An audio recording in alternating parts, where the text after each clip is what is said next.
You know, one of the highest priorities of the next administration is securing the southern border, restoring law and order, and reversing the dangerous open border policies of President Biden. Too many Americans have felt the tragic consequences of these policies. And one of them was a woman named Laken Riley. She was a nursing student at the University of Georgia. And last year, an illegal immigrant from Venezuela murdered her while she was out on an early morning jog.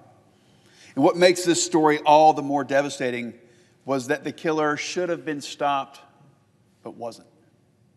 He should have been stopped at the border in 2022, but he was paroled into this country. He should have been detained when he was arrested in New York in 2023, but wasn't. He should have been detained when he was arrested in Georgia for shoplifting, but he wasn't. The chain of these events is downright shameful.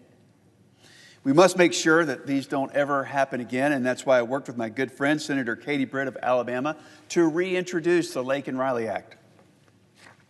This bill would require ICE to issue detainers and take into custody illegal aliens who commit crimes like theft and shoplifting.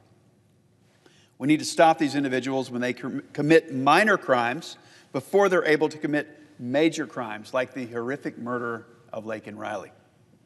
The Laken Riley Act will empower the Trump administration to enforce our laws, keep our nation secure, and prevent tragedies.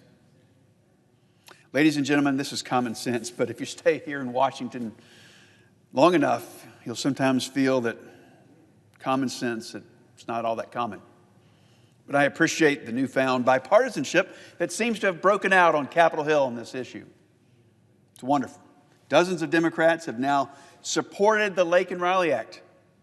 I want to welcome them to the cause of law and order.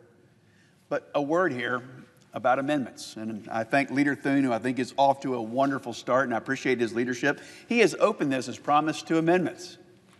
Several on this side of the aisle, several on the other.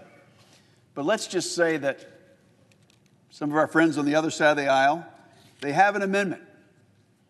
And let's say that it doesn't get the amount of votes. Let's not use that as a pretext for them not supporting this bill.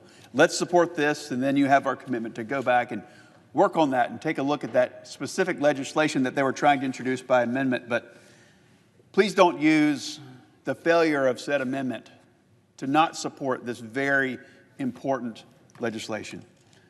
It's my hope that we can continue in this spirit and make sure that the Laken Riley Act is passed by both chambers and signed into law by our nation's 47th president, Donald J. Trump.